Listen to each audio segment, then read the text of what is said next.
नमस्कार, दिल्ली न्यूज में आपका बहुत बहुत स्वागत है। चलिए देखते हैं आज की 25 फटाफट काम की और महत्वपूर्ण बड़ी खबरों को। पर इससे पहले वीडियो को लाइक करना बिल्कुल ना भूलें। डीडीए जेएसए का फाइनल रिजल्ट जारी, यहां से करिए पीडीएफ डाउनलोड। दिल्ली विकास प्राधिकरण ने जूनियर सेक्रेटरीट असिस्टेंट पदों के लिए रिजल्ट घोषित कर दिया है। जो उम्मीदवार इस भर्ती परीक्षा में शामिल हुए थे वे आधिकारिक वेबसाइट पर जाकर रिजल्ट देख सकते हैं। जूनियर सचिवालय सहायक परीक्षा 20 से 24 सितंबर 2023 को आयोजित हुई। ऑनलाइन परीक्षा और साक्षात्कार के माध्यम से जूनियर सचिवालय सहायक एसएसओ और अन्य पदों के लिए 687 रिक्तियां भरी जानी है। 31 जनवरी से शुरू होगा संसद का बजट सत्र। वित्त मंत्री 1 फरवरी को पेश करेगी आम बजट। संसद का बजट सत्र 31 जनवरी से शुरू होगा, जिसमें राष्ट्रपति संयुक्त सत्र को संबोधित करेगी। इस सत्र में 1 फरवरी को आम बजट पेश किया जाएगा। बजट सत्र का पहला चरण 13 फरवरी तक चलेगा, जबकि दूसरा चरण 10 मार्च से शुरू होकर 4 अप्रैल तक जारी रहेगा। केजरीवाल पर बीजेपी के शीश महल के आरोप पर आप दे रही है सादगी की दुहाई। अरविंद केजरीवाल की संपत्ति वृद्धि पर भारतीय जनता पार्टी का सवाल अपनी जगह है, लेकिन ना घर ना कार बोलकर आम आदमी पार्टी ने अरविंद केजरीवाल की पुरानी नीली वैगनार की यादें फिर से ताजा कर दी है। दिल्ली चुनाव में अकेले उतरी अजित पवार की एनसीपी, 30 सीटों पर उम्मीदवार का ऐलान। दिल्ली प्रांत के प्रभारी बृजमोहन श्रीवास्तव की ओर से जारी की गई सूची के अनुसार नई दिल्ली विधानसभा सीट से पार्टी ने विश्वनाथ अग्रवाल को प्रत्याशी बनाया है।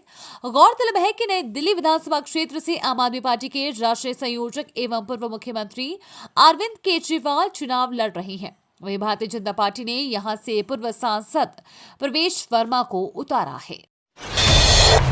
दिल्ली चुनाव में विनेश फोगाट की एंट्री, जाट आरक्षण पर राजनीति न करे भाजपा।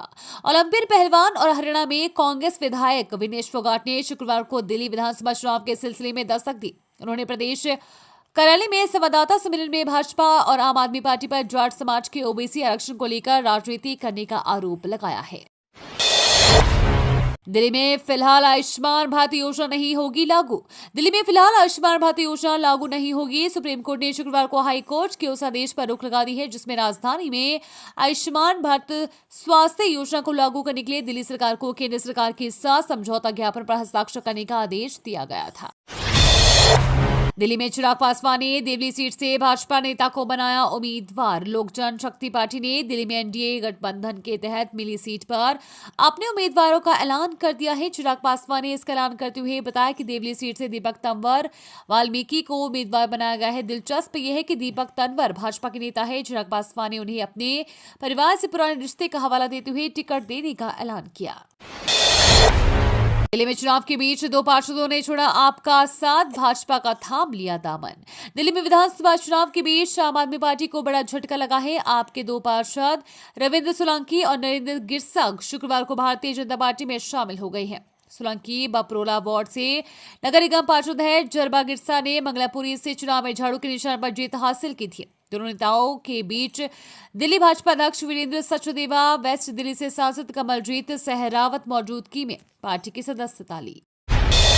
विवादित बयान के बाद शहजाद पूनावाला के हाथ जोड़कर मांग ली माफी। ऋतुराज झा के उपनाम के साथ की गई आपत्तिजनक टिप्पणी पर भारतीय जनता पार्टी के प्रवक्ता शहजाद पूनावाला ने माफी मांग ली है। शहजाद पूनावाला ने कहा कि वो बिना कोई तर्क वितर्क के हाथ जोड़कर माफी मांगते हैं। भाजपा प्रवक्ता ने कहा कि वो पूर्वांचली समाज का बहुत सम्मान करते हैं। पूनावाला ने शुक्रवार को अपने एक्स हैंडल पर माफीनामे वीडियो शेयर किया। दिल्ली में महिलाओं को हर महीने 2500 देगी भाजपा, मुफ्त सिलेंडर समेत कई बड़े वादे।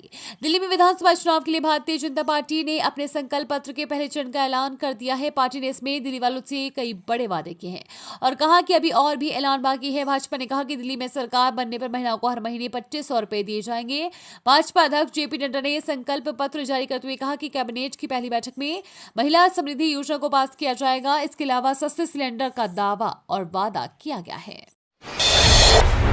कुलदीप सिंह सेंगर को हाईकोर्ट से झटका, अंतरिम जमानत बढ़ाने से किया इनकार। भाजपा के पूर्व विधायक कुलदीप सिंह सेंगर को दिल्ली हाईकोर्ट से बड़ा झटका लगा है। शुक्रवार को कोर्ट ने सेंगर की अंतरिम जमानत बढ़ाने से इनकार कर दिया। बता दें कि 5 दिसंबर को कोर्ट ने मेडिकल आधार पर सेंगर की 2 हफ्ते की अंतरिम जमानत मंजूर की थी। इसके बाद जमानत की अवधि को जनवरी तक के लिए बढ़ा दिया गया था। पहली सूची में इतने अंक प्राप्त करने वालों को मिली जगह का ये अभिभावक परेशान। दिल्ली के 1700 से अधिक निजी स्कूलों ने शैक्षणिक सत्र 2025-26 के तहत नर्सरी में दाखिले के लिए शुक्रवार को पहली सूची व प्रतीक्षा सूची जारी कर दी है। इससे किसी को खुशी मिली है तो किसी को गम। अधिकतर स्कूलों की दाखिला सूची में पड़ोस, भाई बहन, एल्यूमिनियाई मानकों के अंकों ने ही बच्चों की सीट को पक्का किया है। पहली सूची में 100 से 50 अंक प्राप्त करने वालों को ही इसमें जगह मिली है। दिल्ली में बिजली पानी बस यात्रा फ्री रहेगी। बीजेपी ने अलग से किया कई आयोजनों और योजनाओं का ऐलान। भारतीय जनता पार्टी ने भी दिल्ली की जनता के लिए खजाना खोल दिया है। दिल्ली विधानसभा चुनावों के लिए भाजपा का संकल्प पत्र जारी करते हुए राष्ट्रीय अध्यक्ष जेपी नड्डा ने दिल्ली सरकार की तरफ से लागू मुफ्त योजनाओं को बरकरार रखने का ऐलान किया। नड्डा ने बताया कि ये दिल्ली के लिए बीजेपी की घोषणा पत्र का पहला भाग ही है। पार्टी ने पहले भाग में ही दिल्ली में आयुष्मान योजना को भी सरकार बनते ही लागू करने की घोषणा कर दी है। दिल्ली के होटल में बड़ा भांडाफोड़, छापे में मिली 21 से 30 साल की 10 लड़कियां। दिल्ली पुलिस ने मानव तस्करी का भांडाफोड़ करते हुए एक होटल से 10 लड़कियों को मुक्त कराया है। मुक्त कराई गई सभी लड़कियां 21 से 30 वर्ष की है, जो दलालों द्वारा देश के विभिन्न हिस्सों से लाई गई थी। एक अधिकारी ने शुक्रवार को बताया कि दिल्ली पुलिस ने दक्षिण पश्चिमी दिल्ली के महिपालपुर इलाके में एक होटल से 10 लड़कियों को मुक्त कराया है। पुलिस ने इस मामले में होटल मालिक समेत 3 लोगों को गिरफ्तार कर लिया। प्रदूषण को लेकर सुप्रीम कोर्ट की तल्ख टिप्पणी। सुप्रीम कोर्ट ने कहा कि उत्तर प्रदेश और हरियाणा के जो हिस्से दिल्ली एनसीआर में आते हैं वहां सख्ती के साथ पटाखों पर बैन लगाया जाना चाहिए। इसके साथ ही कोर्ट ने बताया कि राजस्थान ने एनसीआर में शामिल इलाकों में पटाखों पर पूर्ण प्रतिबंध लगा दिया है। घरेलू क्रिकेट में खेलेंगे विराट कोहली। रणजी ट्रॉफी के लिए दिल्ली की प्रारंभिक टीम में नाम शामिल। भारतीय टीम के स्टार बल्लेबाज विराट कोहली का नाम सौराष्ट्र के खिलाफ दिल्ली के अगले रणजी ट्रॉफी मुकाबले के लिए 22 सदस्यीय प्रारंभिक टीम में शामिल है। 23 जनवरी से राजकोट में होने वाले इस मुकाबले में कोहली के खेलने पर संशय बरकरार है, क्योंकि उन्हें हल्की चोट लगी है।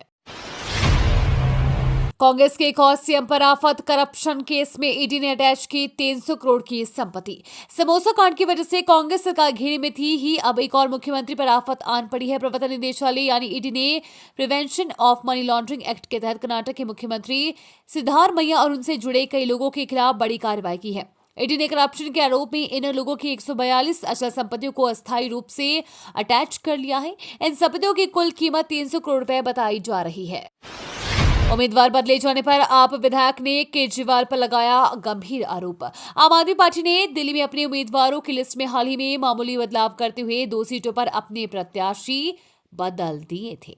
इस दौरान उसने हरिनगर विधानसभा सीट से वर्तमान विधायक राजकुमार ढिल्लों से टिकट वापस लेकर पूर्व निगम पार्षद सुरेंद्र सेतिया को टिकट दे दिया, जिसके बाद वर्तमान विधायक पार्टी के इस फैसले को लेकर भड़क गई और उन्होंने पार्टी पर पैसे लेकर टिकट बदलने का आरोप लगाया है।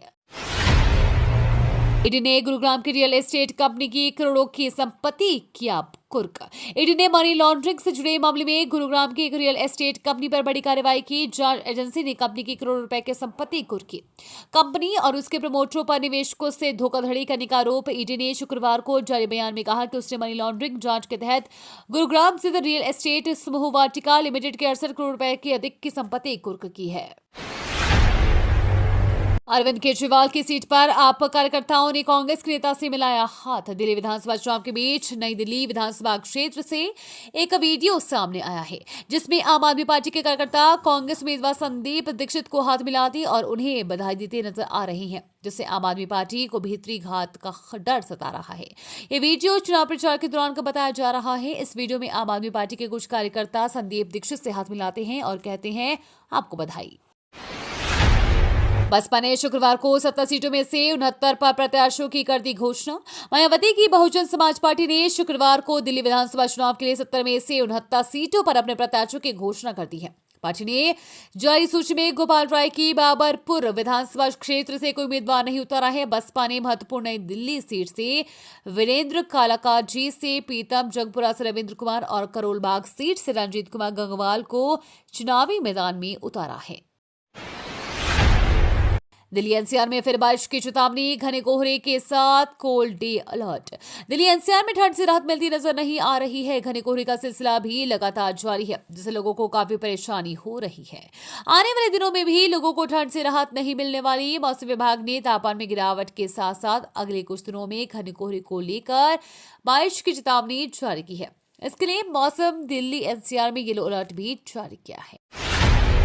स्टूडेंट्स भी बसों में कर सकेंगे फ्री सफर, मेट्रो में भी 50% छूट की बात। दिल्ली में चुनाव से पहले आम आदमी पार्टी के संयोजक केजरीवाल ने बड़ा दांव खेल दिया है। केजरीवाल ने युवा वोटरों पर अपनी पकड़ बनाने के लिए केंद्र से बड़ी मांग की है। उन्होंने इसके लिए पीएम मोदी को पत्र लिखकर स्टूडेंट्स को मेट्रो में 50% छूट देने की मांग की है। बता दें कि शुक्रवार को दिल्ली विधानसभा चुनाव के लिए नामांकन का आखिरी दिन है और दिल्ली में 5 फरवरी को वोटिंग होगी, जबकि 8 फरवरी को चुनाव का परिणाम आएगा।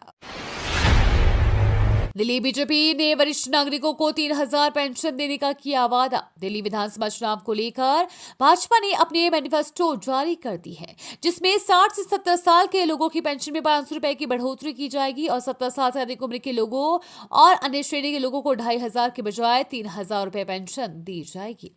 अटल कैंटीन योजना लॉन्च की जाएगी। इसके तहत झुग्गी झोपड़ी इलाके में 5 रुपए में भोजन उपलब्ध कराया जाएगा। इजरायली सिक्योरिटी कैबिनेट ने हमास के साथ सीजफायर को दी मंजूरी। इजरायल और हमास के बीच संघर्ष विराम के लिए एक अहम करार को इजरायली सिक्योरिटी कैबिनेट ने मंजूरी दी। इस समझौते का उद्देश्य बंधकों की रिहाई और संघर्ष विराम है, जो कल से प्रभावी होगा। इसके तहत बंदियों की अदला बदली की प्रक्रिया 42 दिनों तक चलेगी। ये तो थी आज की बड़ी खबरें। रोजाना ऐसी ही सबसे पहले अपडेट पाने के लिए चैनल को सब्सक्राइब करना बिल्कुल ना भूलें। धन्यवाद।